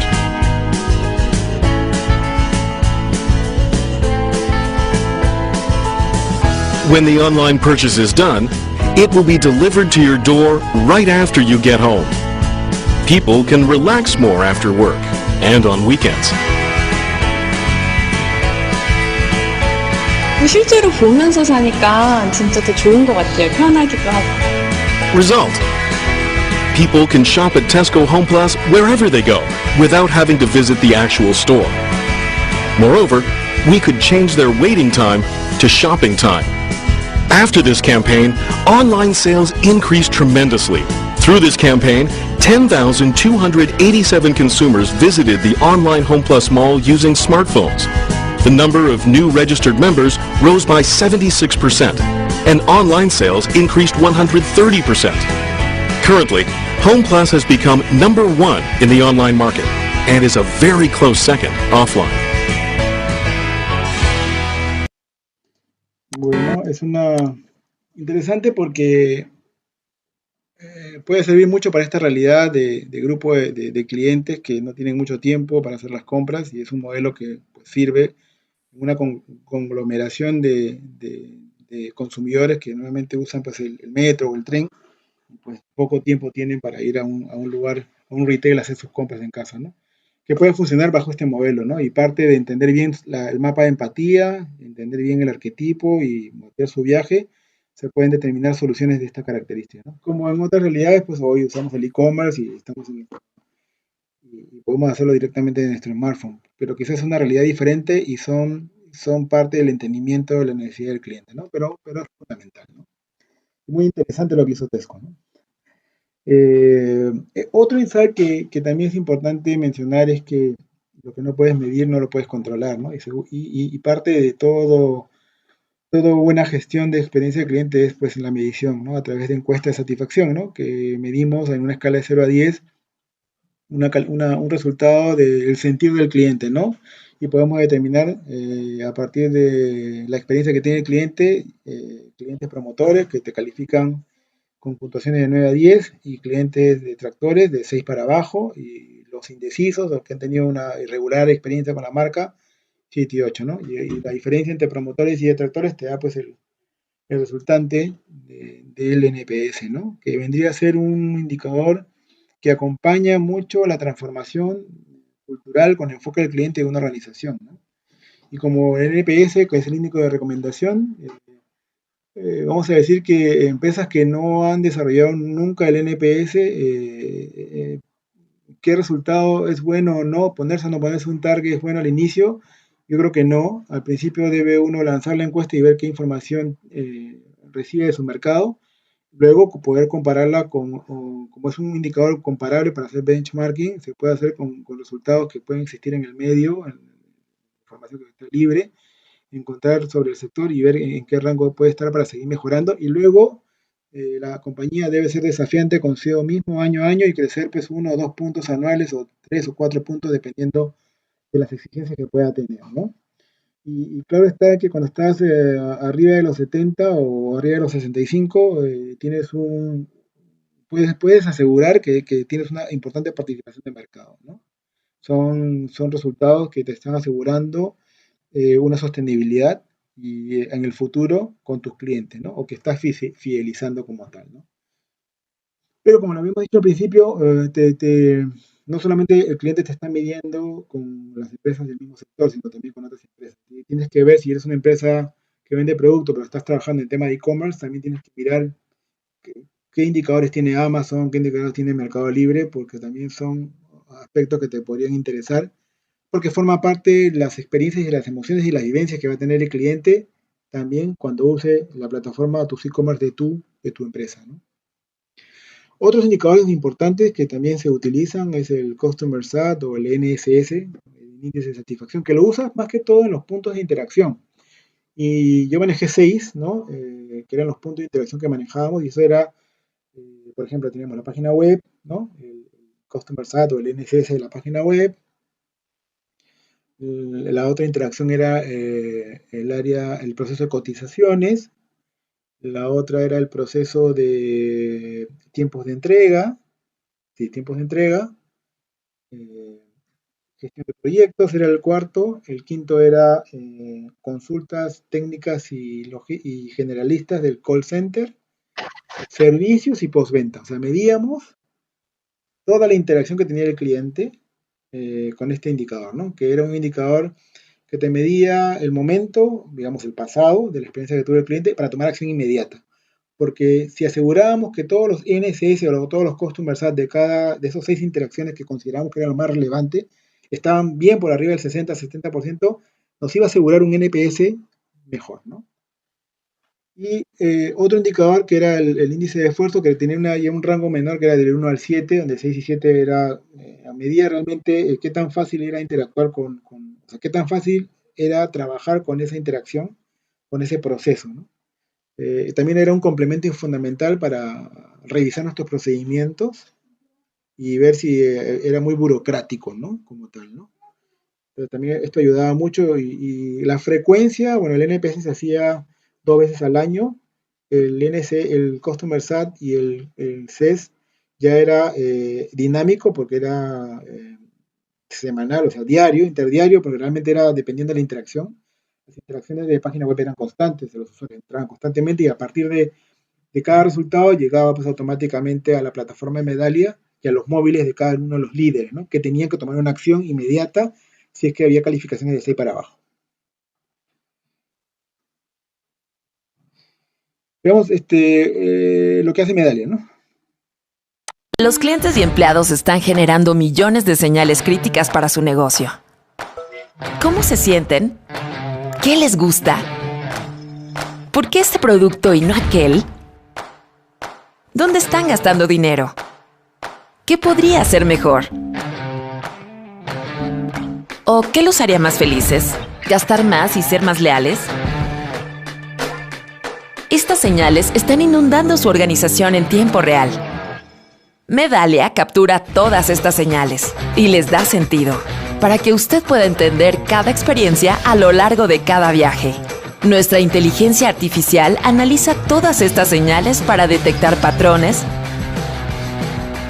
identificar riesgos y predecir el comportamiento, para que usted pueda arreglar los problemas antes de que sucedan y duplicar las oportunidades para hacer que las experiencias sean extraordinarias. Porque con Medallia, los clientes construyen los mejores productos, los empleados construyen las mejores empresas y juntos construimos las mejores marcas. Los clientes... Un sistema muy potente que realmente te va a ayudar a transformar tu compañía y a generar esa adopción y el cambio de comportamiento en los colaboradores. Y aquí vamos un poco a la pregunta que me decía, no me acuerdo el nombre, ¿quién me la hizo? ¿Quién me la hizo?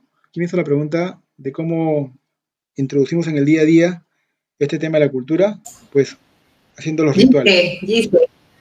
Gisela. Que no veo los nombres, pero estoy con la pantalla. Los rituales forman parte de un programa de transformación que estableció la compañía buscando liderar con el ejemplo, ¿no? Por parte de todos los líderes, ¿no? Y como ven acá en esta foto, parte de nuestras reuniones de semana con el área de ventas, estrategia, y todos los líderes teníamos que empezar hablando de un tema del cliente. ¿Por qué? Porque eso lo que generaría era mayor conciencia en los colaboradores. Entonces, cada vez que había una cantidad de reuniones, ¿no? En las semanas, diarias, o ya estaban preestablecidas, la orden, vamos a decir de esta manera, el ritual era que tengamos que poner al cliente primero en las reuniones. Entonces, se te hablaba de algún caso, se te extraía, le pedíamos al call center o al área de experiencia del cliente, algún caso de cliente que era relevante, positivo o negativo, pero siempre estamos presentando primero, antes de cualquier resultado de finanzas, de ventas o de rentabilidad, empezamos la reunión siempre hablando de algún tema de cliente, ¿no? Reforzando mensajes para reforzar comportamientos, cambiar actitudes en general, y eso lo tenía que hacer el líder o el que estaba a cargo de cada presentación. Ese es un punto importante y era constante porque forma parte de la transformación cultural. Segundo, reuniones con clientes. O sea, no solamente era exclusivo de la gente comercial. Toda la gente de back office tenía obligación y horas o número de visitas, mensual de ir a visitar clientes con la gente comercial. llamarlos en un desayuno con clientes o ir a sus instalaciones. Yo tenía, por ejemplo, que hacer más o menos unos 20 clientes al mes, más o menos. Yo hacía 20 clientes al mes y tenía que viajar, ¿no? Por varios lados, porque tenía varios países y traía todos los insights y teníamos una plataforma donde y habíamos establecido un formato para todo el feedback, lo pasábamos en ese formato e iba directamente a cada líder que estaba implicado en alguna oportunidad. Más tiempo con clientes y era involucrar a toda la gente de back office y era constante. Todos tenían como parte de su evaluación anual reuniones con clientes, back office principalmente, ¿no? Y así para generar justamente la concientización, ¿no? De que no solamente el área, hasta el mismo contador o la gente de finanzas, que a veces bloqueaba a tu cliente porque se salía de crédito, no entendía, y él trabajaba de una manera muy blanco y negro, ¿no? Y cuando ya iba a reunirse con los clientes, podía generar mejores sinergias. Entonces era muy importante llevar a la gente que está detrás del telón, ¿no? Junto con la gente comercial. Porque normalmente la gente comercial es el abanderado, está al frente del cliente, da la cara, y atrás la gente de logística, la gente de finanzas, pues ahí tranquilos, ¿no? Y básicamente es muy importante involucrarlo. Tercer ritual, fundamental y de manera periódica, reconocer al colaborador. Tienes que reconocer al colaborador por cada acción que haga registrado en tus plataformas CRM o de algún verbatim del cliente, un feedback que ha hecho algo extraordinario por el cliente. Y hay que reconocerlo, ¿no? De manera periódica. Eso también generaba mejor compromiso y hacerlo público. Lo teníamos en las plataformas, lo poníamos en nuestro intranet, en un evento interno salía en las pantallas gigantes y todo lo demás. Cuarto, contar historias, ¿no? Teníamos un formato donde a partir del input que encontrábamos, la oportunidad que encontrábamos en la encuesta, en un Customer Journey, o en una visita, generábamos una solución para el cliente de un antes y después y contábamos las historias en cada oportunidad que tengamos a la interna de la organización para seguir generando conciencia. Y este tipo de rituales era parte de lo que teníamos que hacer constantemente, o sea, todas las semanas, todas las meses se veía este tipo de cosas. Entonces se vivía la cultura, pero era liderar con el ejemplo, todos los líderes tenían que hacerlo. ¿Okay? Esa era un poco la pregunta de Giselle que quería responderle. Y bien, es clave que las políticas que generan las compañías, ya hablando de otro tema de políticas, siempre son muy poco flexibles, ¿no? En este tipo de cosas, y parte de toda la transformación es trabajar justamente con 4 grandes políticas, ¿no? La política comercial, la de contratación, la de calidad y la política de formación. Todas tienen que ser enfocadas poniendo al cliente en el centro. Y es ahí uno de los grandes desafíos que tiene los responsables de experiencia con cada responsable de desarrollo de estas políticas. Porque tiene que estar involucrado el responsable de experiencia del cliente para asegurar que las políticas, más allá de aspectos comerciales y financieros, se enfoquen sobre necesidades que tiene el cliente como parte de la visión que debe tener la compañía de poner al cliente y entregar mejores experiencias sobresalientes y personalizadas. Entonces, es clave que el responsable de experiencia y los líderes se alineen y apoyen y contribuyan con que las políticas se reescriban o se ajusten, siempre tomando en consideración esto. Entonces, son 4 importantes políticas, y lo decía también Sonia, ¿no? La política de calidad, la ISO como tal, suele ser algo muy de moda y que ayuda mucho a las organizaciones a ganar contratos y te dan puntuación por tener simplemente la ISO. Pero es más allá de eso, ¿no? La ISO ha evolucionado y en la versión 9001, 2015 ya te habla de riesgo y te habla mucho del tema del cliente, ¿no? Y entonces ya viene alineándose justamente con esta filosofía empresarial importante, ¿no? De igual manera las políticas de contratación, ¿no?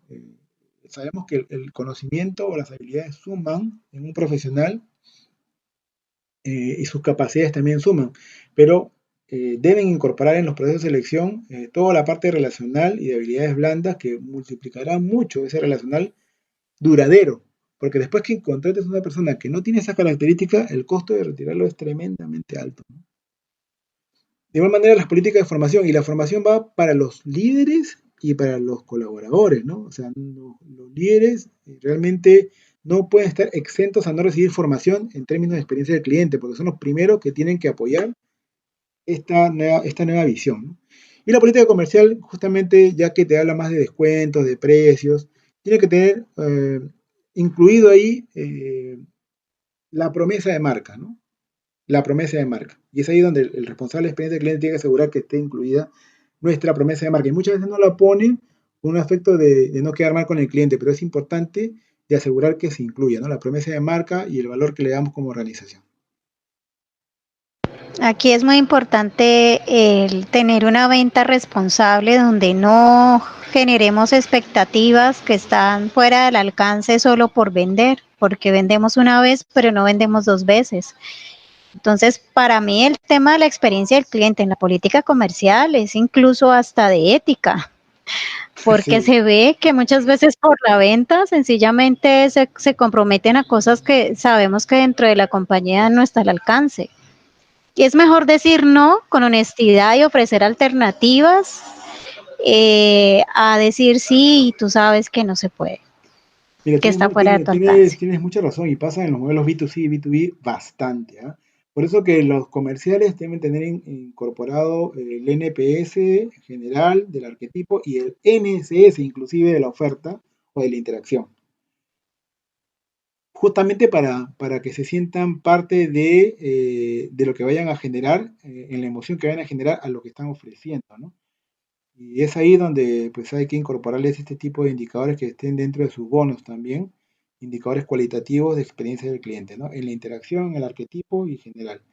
Y así de una manera u otra lo que buscas también es evitar ese tipo de comportamientos, ¿no? Que lo único que hace a la larga es generar un impacto negativo, ¿no? En la imagen de la marca con el cliente, ¿no? Pero estoy de acuerdo contigo, ¿no? Es así, ¿no? Y bueno, el gobierno, un poco ya acabando con la posición, está claro que nosotros como profesionales, parte de lo que yo hice también es asegurarme que en cada área o en cada departamento exista alguien que asuma el rol, que te ayude, porque no puedes tener un área de experiencia de cliente enorme, porque no te lo permiten por el tema de estructura. Realmente necesitas tener evangelizadores en otras áreas, ¿no? Sí, a nivel, el gobierno tiene que estar muy claro porque tú tienes que generar la gobernancia, vamos a decirle, en todas las áreas. Y tiene que haber un compromiso real, sincero, de la plana de la alta dirección, ¿no? Porque si esto no sucede, y tienes que tener voz y voto, y tienes que tener espacios en todas las reuniones de directorio, siempre, 10 minutos, ¿no? O intercalado por lo menos. O sea, tiene que haber un espacio siempre para los temas de experiencia del cliente y hay que abrirlo y aperturarlo. Porque así puedes ir brindando información, avances y actualizaciones a la alta dirección para tomar decisiones. Segundo, tienes que evaluar bien a los líderes que pones en cada proceso, porque ellos son los responsables de hacer que las cosas sucedan, los responsables de seguir la hoja de ruta, la estrategia que se define, ¿no? Top down. Y debes evitar poner personas que realmente no sean empáticas, ¿no? Podrán ser muy capas técnicamente, pero si no hay empatía y tienen una relación directa con los clientes, pues no es la persona correcta en la posición correcta. Quizás funcione en otro lado. Y eso tienes que asegurarle a los líderes, dueños de ese proceso, que tengan mucho cuidado. Finalmente, un monitoreo exhaustivo con los que realmente hacen en el momento de la verdad, ¿no? Los que interactúan en la primera línea, ¿no? Y estar con el área de gestión humana y con los líderes monitoreando cómo está su compromiso, su motivación, porque son claves para todo el cumplimiento de la estrategia y la sostenibilidad de la compañía, ¿no? Lo que yo les llamo los CX advocates o defensores, ¿no? Y el valor de empresa siempre tiene que estar enmarcado, ¿no? Poner primero al cliente o primero a la persona. En general, tiene que haber un concepto que impulse dentro del ADN. Alex, Sí. sabemos que en los comités o ese tiempito que tú dices que uno debe tener para generar experiencia, a veces es de 5 a 10 minutos, ¿no? Según tu experiencia, por ejemplo, ¿cuáles son los puntos relevantes que deberíamos de tocar en una reunión así que nos aperturen para poder hablar algo de experiencia? qué deberíamos de tocar, por ejemplo, en esas reuniones? En esas reuniones tienes que tocar principalmente uno de los indicadores que es el indicador de negocio, el NPS, ¿no? Tienes que ver cómo va la evolución del NPS y qué acciones estás desarrollando para cubrir las brechas, para seguir mejorando y lograr el objetivo, porque obviamente tú inicias con un objetivo, por decir algo, ¿no? Tienes un objetivo de hacer 70% de NPS y tú cada reunión tienes que mostrar cómo va la evolución, qué acciones en concreto, dos acciones en concreto estás haciendo para lograr cubrir esa brecha y alcanzar el objetivo. Y obviamente decir qué barreras tienes, ¿no? O sea, tienes que mostrar, porque ellos quieren ver justamente eso, ¿no? Cómo va el resultado, qué acciones van en curso, qué barreras tienes para lograr el objetivo. Principalmente eso, ¿no? Y son 5 o 7 minutos como máximo, ¿no? Esa es una primera opción. Segundo, puedes mostrar si hay algo muy relevante, un reconocimiento importante de un cliente top, como una cuenta VIP que generalmente genera el 80% de la venta de la compañía, tienes que mostrar, contar esa historia. O sea, no siempre va a ser la evolución, puedes hacerla una vez al mes, porque tú tienes reuniones de directorio una vez al mes, y puedes mostrar la evolución del NPS trimestralmente, porque normalmente puede ser esa, y mes puedes incluir otro tipo de información que esté enfocado a cómo la compañía ha evolucionado o alguna vivencia o una experiencia o un verbatim o una historia que contar buena y positiva al directorio para que vean que pues, hay un cliente satisfecho que ha generado un retorno a la inversión importante en venta por haber hecho tal gestión y así generar reconocimiento. Eso también hay que mostrar, por ejemplo, ¿no? Sí, principalmente eso y cualquier también nueva iniciativa, ¿no? Que pueda llegar, nueva, que contribuya con la transformación y que sea importante mostrarlo para generar el apoyo de la alta dirección. Entonces, siempre el NPS... ¿Crees tú también, Alex, sí, que, por ejemplo, ese indicador de la tasa de abandono de clientes también se deba de tocar en ese tipo de reuniones o eso en el comité de experiencia nada más? Eso en el comité de experiencia donde tienen que estar involucrados varios líderes, principalmente. O sea, el CFO, principalmente, el CFO, porque y eso lo haces normalmente está el CFO y están los principales líderes de los procesos, las gerencias principales, ¿no? Porque esto debe ser parte de un dashboard, en realidad debe ser algo vivo. Deberías hacer un dashboard vivo donde se muestre en una pantalla visible cómo van los indicadores. Eso es algo que sí hacíamos bastante allá, ¿no? Teníamos una gran pantalla y en vivo estaba las evoluciones del NSS porque obviamente se capturaban constantemente y todos los indicadores de performance importante o los KPI economics, ¿no? Como el que mostraban, ¿no? La venta, la tasa de abandono, en vivo, ¿no?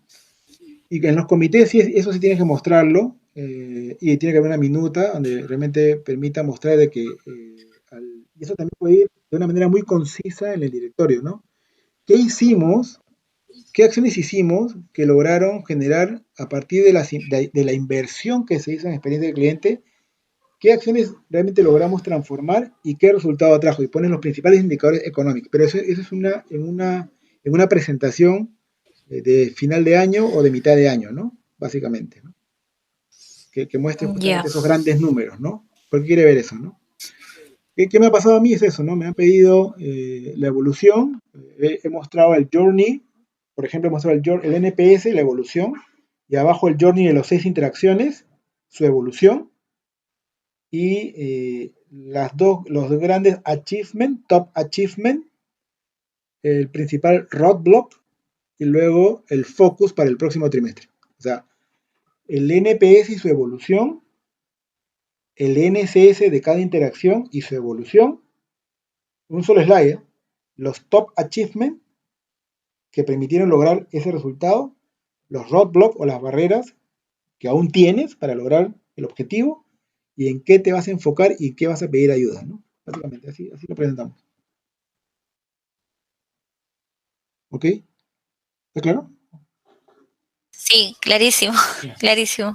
Gracias. Hablando del ROI, claro, de esto hablábamos, ¿no? Justamente tienes que buscar esa sinergia entre los KPI del proceso, que pueden ser los tiempos de entrega, ¿no? Que tiene 5 días, los tiempos de espera, que puede ser 60 minutos, la solución de reclamos mayor a 45 días, o proyectos o servicios sin fallas, 30 observaciones. O sea, esto lo tienes que conectar justamente a través de los resultados del NPS, del NSS o Customer Sat o indicador de esfuerzo, y va a depender del modelo de negocio, ¿no? Si es B2C, bueno, muchos se trabaja con el gasto por usuario y con el rate o la tasa de abandono, ¿no? Es un indicador muy común.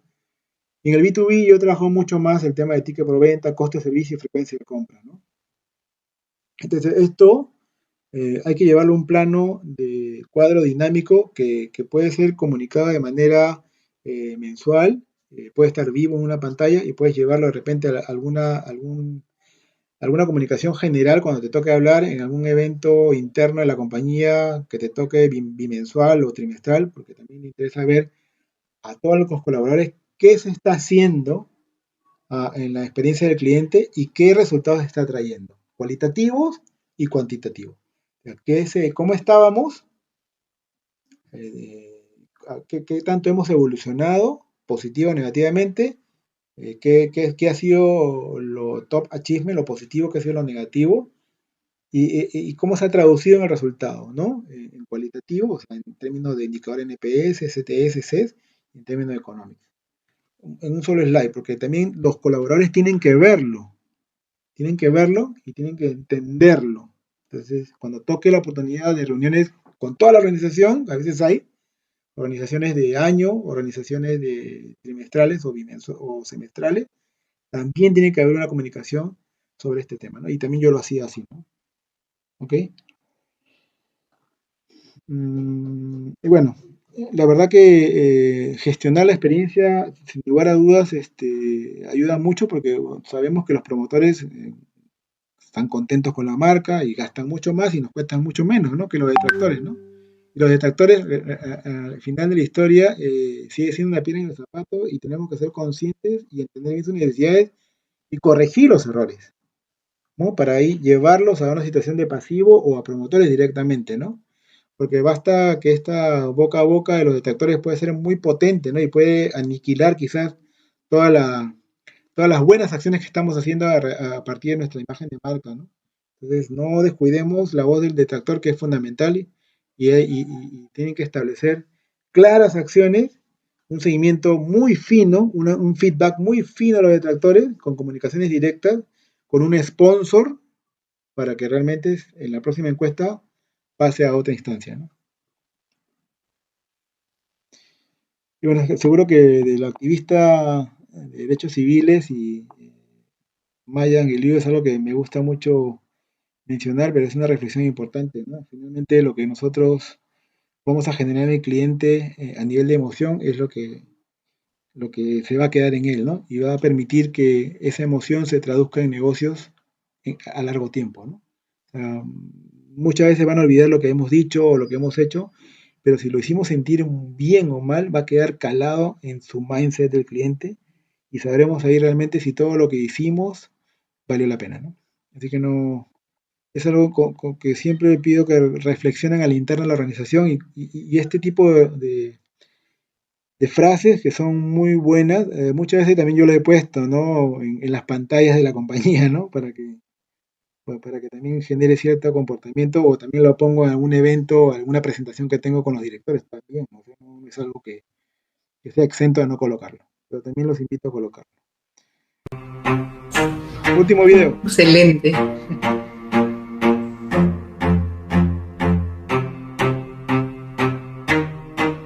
For decades, the experts have been proclaiming the dawn of a new revolution, a world where customers are no longer at the mercy of corporations, where they don't have to suffer through bad service or broken products, long waits or endless phone trees, and where they have no real voice or no recourse. Until now, it's been a hollow proclamation.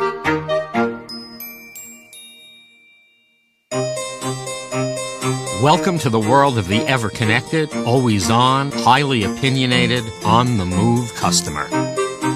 This is a customer who understands they now have power, and they know how to use it. They have expectations, and they have choices if those expectations aren't met. And boy, do they have choices. They also have a voice, and it is loud and far-reaching. To earn their loyalty goes way beyond a loyalty program. You need to earn their trust, because make no mistake, this is a trust revolution. You need to recognize them as more than just numbers or accounts, but as unique human beings with a distinct set of needs. They now expect more than just a product or a service from you. They expect a relationship that is on equal terms. They give, you get, you give, they get.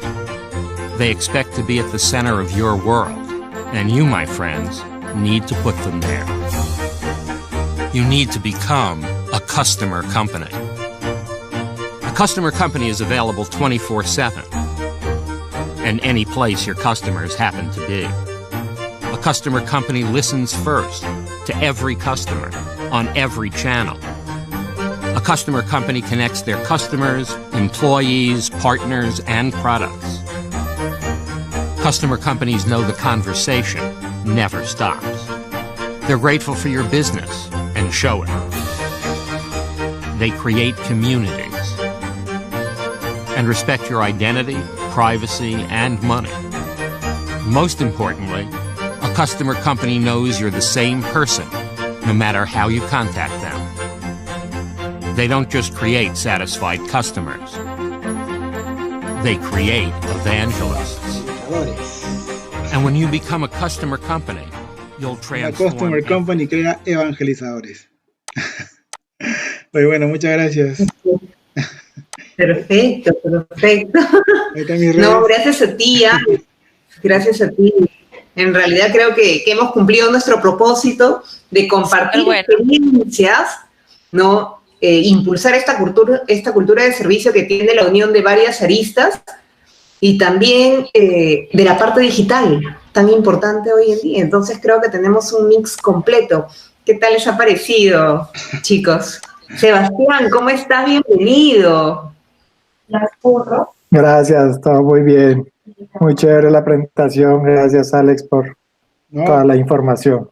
No, ustedes chicos, encantado. La verdad que era lo que quería compartirle, como le decía Sonia, y creo que vale la pena y muy buenas sus preguntas y sus dudas y me permitió recordar muchas cosas que hice y la verdad que lo que me ha servido creo que espero que les sirva a ustedes en sus proyectos también y en sus grandes desafíos que tienen para este año.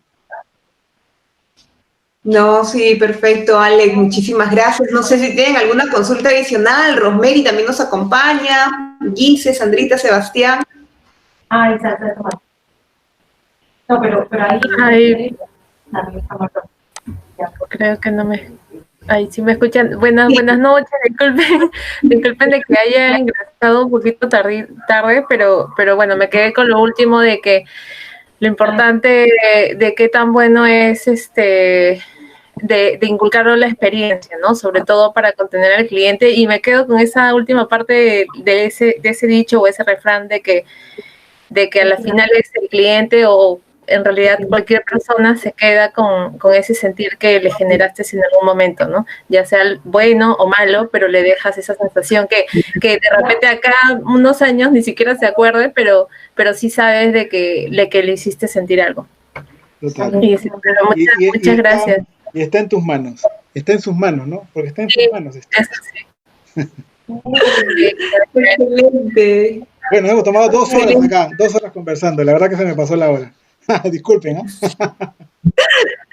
No, se pasó volando, pero nada, creo que todos hemos disfrutado, sobre todo han habido bastantes preguntas y nos ha ayudado a que sea sólida y reforzada la charla. Muchísimas gracias, Alex, muchísimas gracias, chicos.